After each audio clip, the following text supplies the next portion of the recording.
People who used to not believe in ghosts but do now. Will experience change your mind?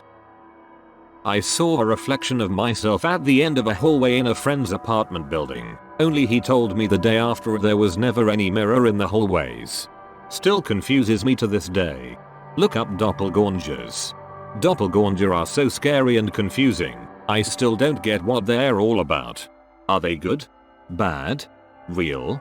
Do they disappear with time? As a German, I don't get what you are talking about. A doppelganger is just someone who looks like you, that's all. Hey, I'm half German and yeah, it's people who look similar or like you. But there's the other kind of doppelganger, the evil ones. It's said that they're not even human. Some kind of demon who looks exactly like you. Yes, and according to the myth, if you happen to encounter your doppelganger, he'd replace you in your world, which is kinda good thing, especially when you defaulted on your loans and want to disappear. Ooh, I have a story. So in high school, I worked kids' birthday parties. The place was basically a giant gym, and gymnastics dance classes were also held there. One day, I came in, and one of the girls I worked with, who was very spiritual and very religious, was totally freaked out. During the gymnastics class she taught that morning, one of the kids was staring up at the ceiling. When she asked the kid what he was doing, he said, "There's a little boy up there," and pointed at the ceiling. Strange enough, but whatever. Kids are weird. Later, two girls who were working a birthday party before mine came out of the gym and were visibly shaken. A pair of 5-year-old twins went down a slide and then stared at the ceiling. They both said that there was a little boy up there, in the same spot on the ceiling that the kid from the morning gymnastics class. We all went in and inspected the ceiling. Of course, it was just a regular, grey, warehouse ceiling. But we were all super freaked out at that point. During my party, I was pushing a little boy on the giant swing we had in the gym. He, too, began to stare at the ceiling.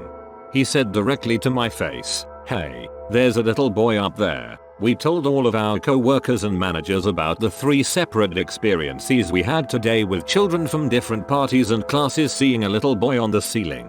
The next day, we had downtime between parties, and nobody was in the gym. There are cameras in the gym that allow parents to see their children playing from the lobby. My manager called us out of the break room. "Guys, check this out." We come out and see the screen, which is streaming from the gym, showing that giant swing going back and forth. Nobody's in there. It's just the swing going. I like to think that the ghost was truly a little boy who just wanted to play, and he finally got to go on the swing. Could be worse. My wife and I swear that our daughter used to talk to ghosts when she was a toddler. She was an only child at the time. First instance I remember was her telling me that she was talking to Nana.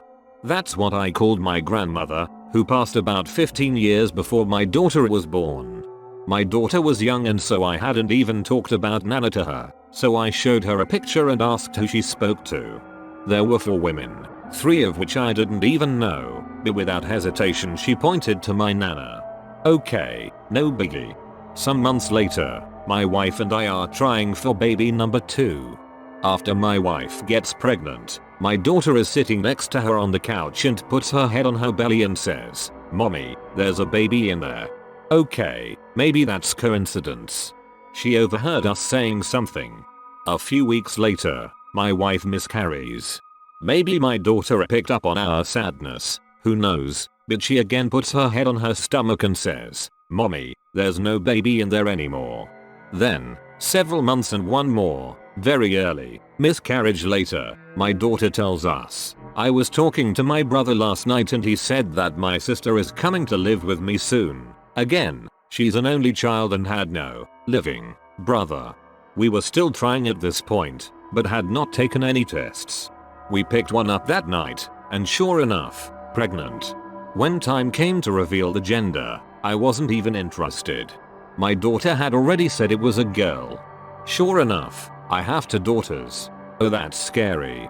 My parents have told me that I talked to ghosts too as a toddler. I had a friend who I would talk to, and when my parents asked I would say I'm talking to the man with the balloon. We also had a ghost who would leave really big handprints on our windows. No one in the family had big hands or was tall enough to reach that high up.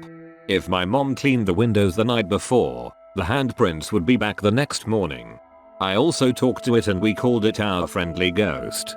When my grandmother's dog died, I was convinced it had come to live with us. I often saw it at night walking around in the kitchen. I have had so many experiences with unexplainable things that I can't not believe at ghosts anymore. When I was around 5 years old, and my mom was pregnant with my younger brother, I woke up one night, came into her bed to snuggle and laid my hands on her belly. Something I normally never did.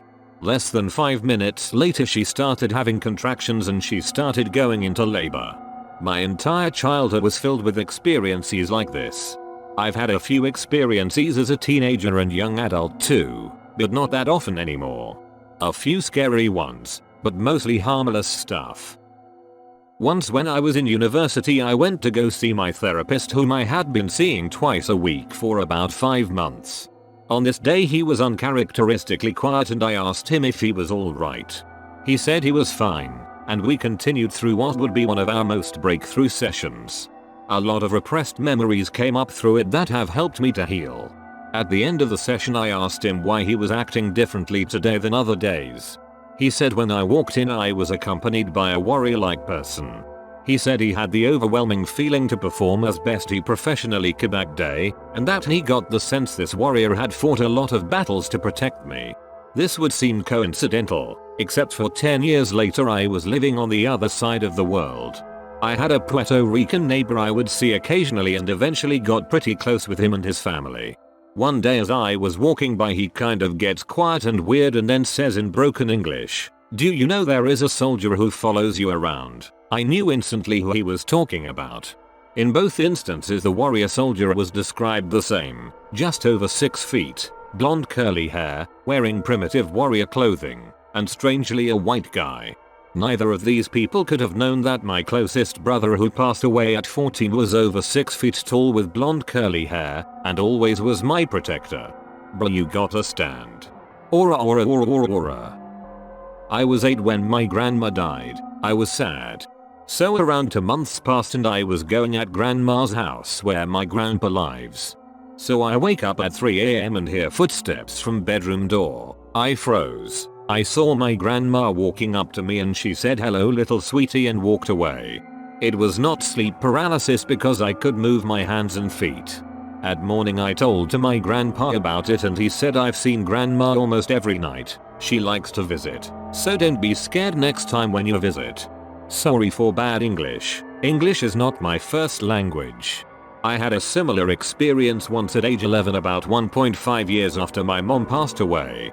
My dad and I had moved halfway across the country to be closer to my mom's family, 95% of which I had never met before she passed away.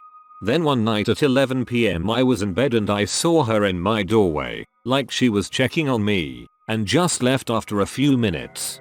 I couldn't explain it and it never happened again, but I always thought she was just making sure I knew she was still watching over me. My girlfriend's grandfather's ashes were on a little shelf in the living room, right next to a very solid heavy angel statue. Well, one weekend she and I are fooling around on the living room couch and out of the corner of my eye, I see the angel statue fly off the wall, accompanied with a deep grunt. Now when I say this thing flew off the wall, I'm talking 7-8 feet of air before landing on the hardwood and leaving a dent where the wing hit. Even if this thing had fell off the wall, it would have dropped straight down, not soared with force. Well, we both stood there in shock, and I whispered if she had heard the grunt as well, to which she agreed. So we both booked it for the day. Well, that night at dinner we told her parents what happened, leaving out the naughty bit, and Megan's younger sister burst into tears saying she had seen a dark figure at the foot of her bed the last couple's nights but didn't want anyone to think she was crazy. Grandfather that died had mental health issues that caused a lot of pain. Well, after that day I was a believer.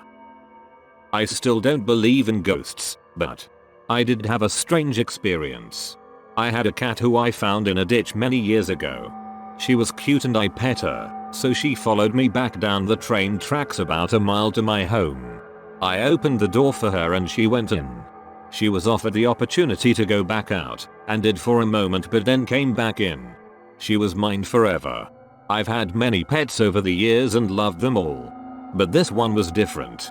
She wanted to be near me all the time. I'd often said I'd never had a cat who made me feel like my personal space was being violated before. She followed me up to bed every night and purred me to sleep. She died fairly quickly. I barely even had a chance to say goodbye. I knew she was ill, having been diagnosed with hypothyroidism, which cat owners will know is not a good thing to hear. Although progress has been made, ask your vet about the pens. They've worked miracles for my current cat who also has it. They vomit their food up and waste away slowly, eventually succumbing to either congestive heart failure or kidney damage. She had taken a turn for the worse and I thought her treatment wasn't working. On examination, they found tumors in her stomach and liver. She had been dealt a mortal blow and was only going to suffer harder and harder. In the most painful one I've ever had to deal with, I put her down and she even meowed one last time before the end. I forgot to mention that this cat was also the most talkative I've ever had. She frankly wouldn't shut up. I buried her in the yard to keep her close and tried to go to sleep, completely beside myself with grief. As I lay down, I heard something familiar. I live in an old house and my bedroom doesn't have a door, so I installed one of those plastic sliding doors. The slats it's made of make a telltale clacking sound when they are disturbed, like they did when a cat pushes in between them and the door frame. I heard this, and a moment later, I felt the foot of my bed compress, and could feel the mattress deform around my feet, up beside my legs and roughly to my hips. I looked. No cat. I don't know how to explain this. I don't believe in ghosts and I'm sure grief can cause some pretty significant psychological disturbances. A quick perusal of my post history will very quickly show I am anything but cuddly, but I was absolutely in the kind of deep grief where one would expect that, as I loved that cat more than basically anything else. Even typing this now, years later, is making my eyes well up with sadness for my lost friend. I could write off the sound of the plastic slats as a breeze or a hallucination. Older members of my family said they saw my father after he died, and I've read about grief-induced hallucinations before. But to feel my mattress deform like that, in exactly the way she used to circle my feet and come up beside me, I don't know what to think. Edit. I am not humbled often. But I am now. I suppose it should have, but it never occurred to me that this could be a common experience. Here's to all our little friends. May we all be reunited one day. Edit. Although I suspect this post has about run its course at this point, I'll address the sleep paralysis theory that has popped up in a lot of these comments. I have experienced sleep paralysis a handful of times in my life on waking. I have found it's almost always a product of going to bed overly tired and sleeping on my back. Some have reported frankly terrifying experiences during their imprisonment, but I've been fortunate enough to have never had that happen. I'm just mostly awake and can't move. One time I found my arm was free, so I spent the time waving it back and forth above me, rocking my body in the process. That's about it.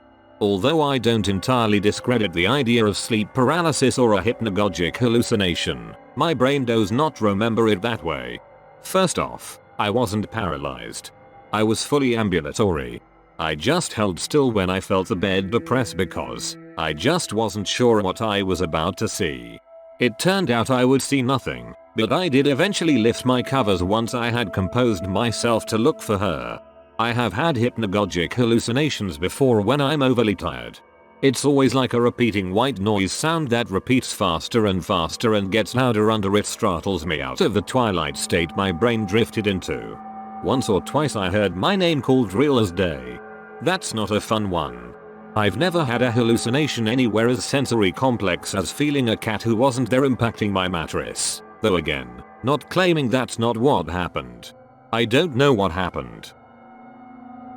The whole day I knew what was coming and I remember it all like a fever dream. I took her to the vet in the morning, expecting to hear her hypothyroidism had taken a turn for the worse. That's bad, but I thought we still had time. Liver and stomach cancers were entirely unexpected. We spent the day together, and she mustered as much enthusiasm as her ruined body would allow her for all the things we love to do. We spent our last peaceful moments laying on my bed, staring out the window until that evil time had come when I had to take her to be put down. Unfortunately, I see now what eluded me then. Liver cancer in cats is a little like pancreatic cancer in humans in that by the time we discover it, it's almost always too late. Cats will have periods where they're significantly impacted and sick, and then bounce back for a bit. They go through cycles of that, and each time they bounce back a little less, and then get sicker, longer. It's very similar to how hypothyroidism affects them. I had no idea. If you see your cat going through that type of cycle, get her to a vet and have her abdomen checked. Maybe you will be more fortunate than we were. When I was about 10-14 I had terrible insomnia. I would imagine things and felt incredibly unsafe as though I was being watched, although I never admitted this to anyone.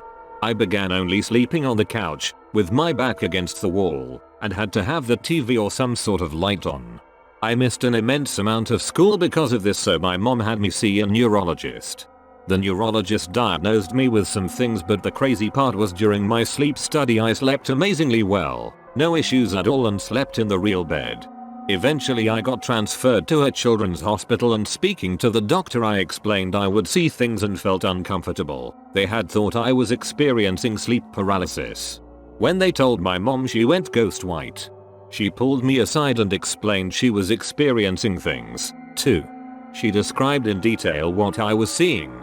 That evening she approached my brother and asked broad questions. Do you have anything weird happen in home, etc. He also described what we experienced. It was then I realized we must have paranormal activity, and I've believed it ever since. When we moved out of that house all my sleep issues abruptly stopped, and I haven't experienced it since. What were these experiences, if you don't mind? Sorry, I didn't think the post would really get this much attention, so I didn't put a lot of effort into detail. I would see a large dark figure that I believed to be a man who would walk the halls at night. I would see things happening or hear things happening, like a cup would fall off the counter or items on an entry table move.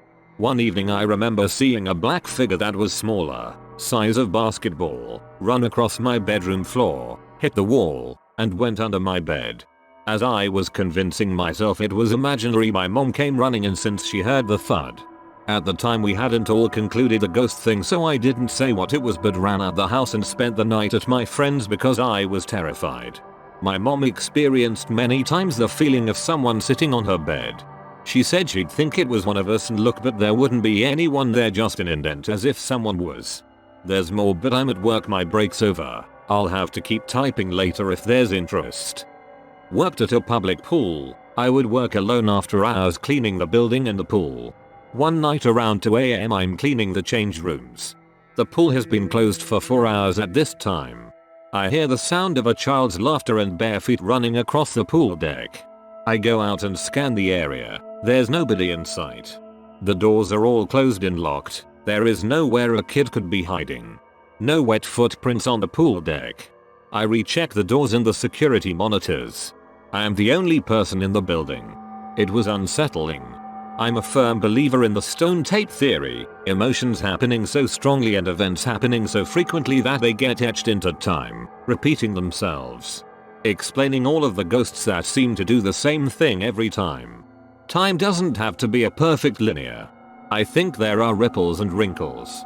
So, on the less scary side, maybe it's just all the repeated joy of the area continuing through time and not, like, some kid who drowned lol. I was visiting my mother after my dad died. She went shopping with her sister and left me alone.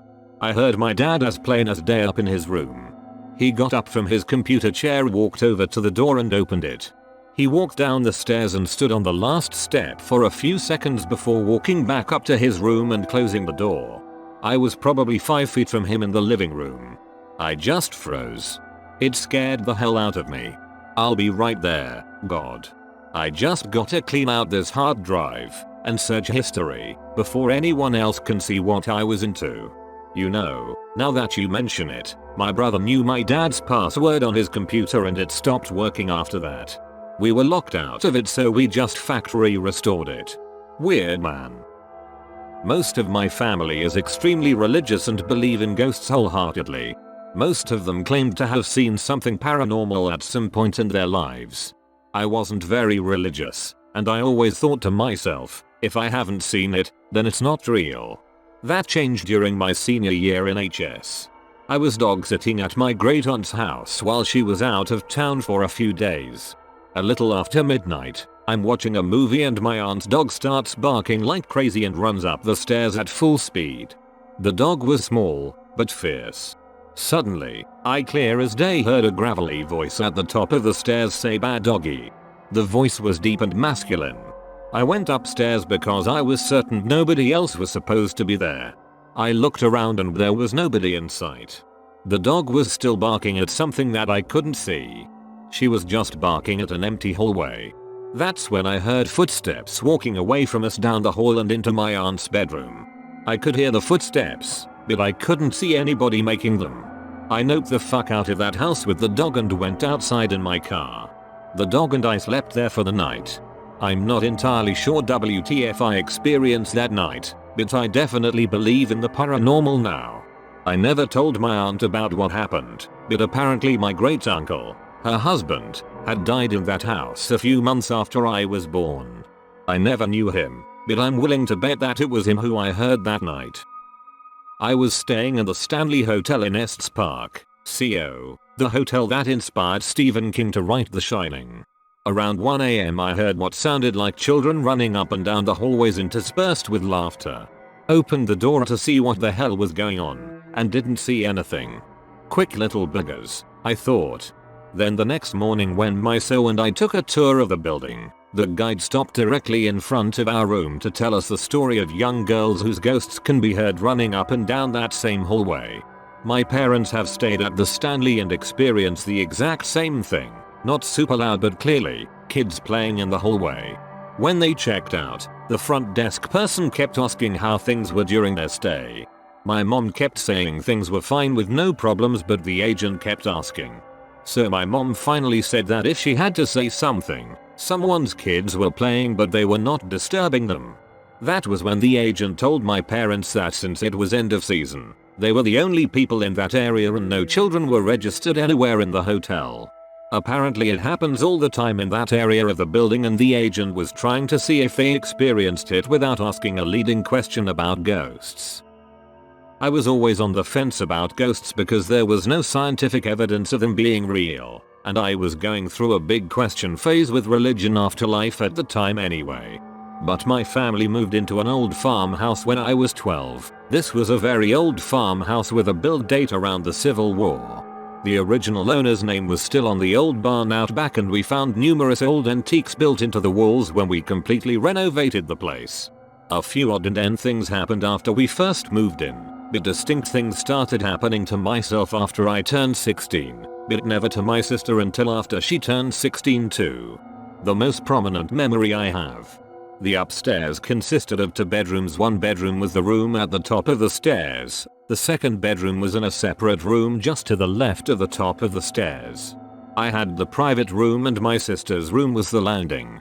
When someone walked up the stairs it was very distinct. You could hear each individual step and the creaks got louder as the person approaching got closer.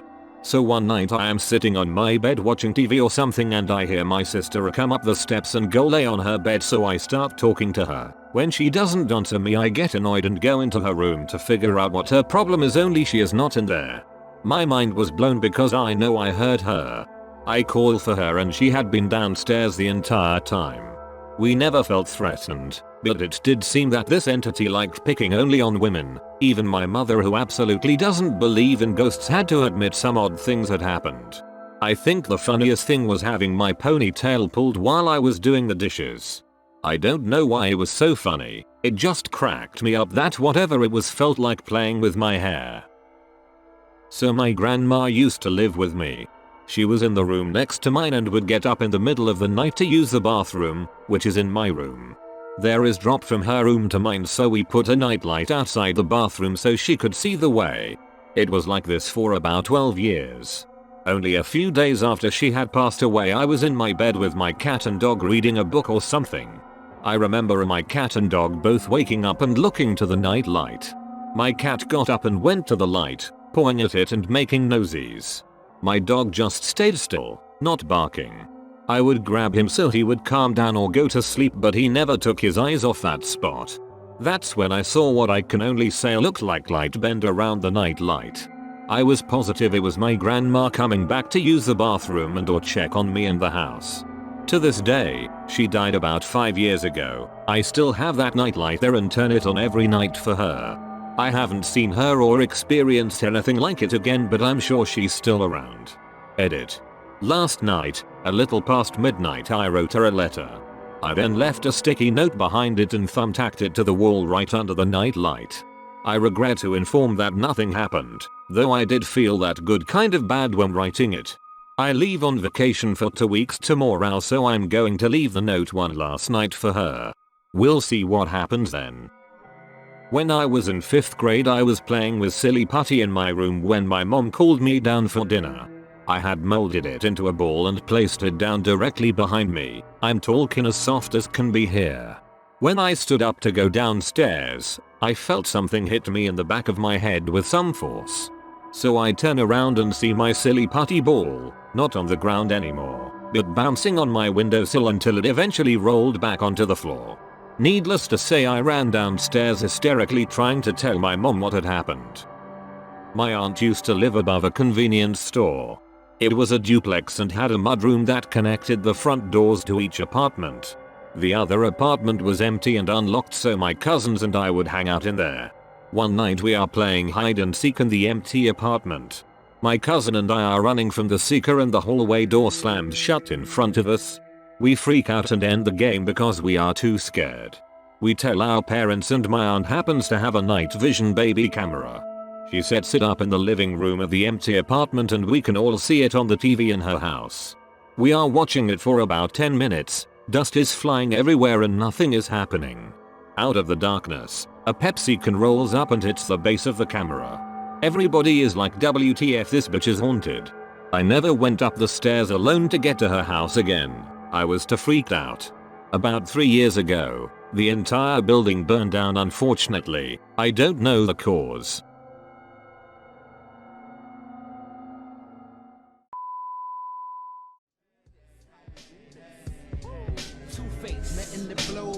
Getting the dough, we be checking your hole while you sweating the flow. I be intellectual, incredible, flexible. I turn the virgin sexual, impeccable, but technical. I be the first letter, if you ain't know, check the alphabetical order. My natural elements, chemical shorter to leave it cruel. More bloodier, dimensional waters on the 28th. Your thoughts are pennyweight, I'ma generate these bonds. Watch as I detonate. At any rate, I separate like racist niggas segregate you featherweights.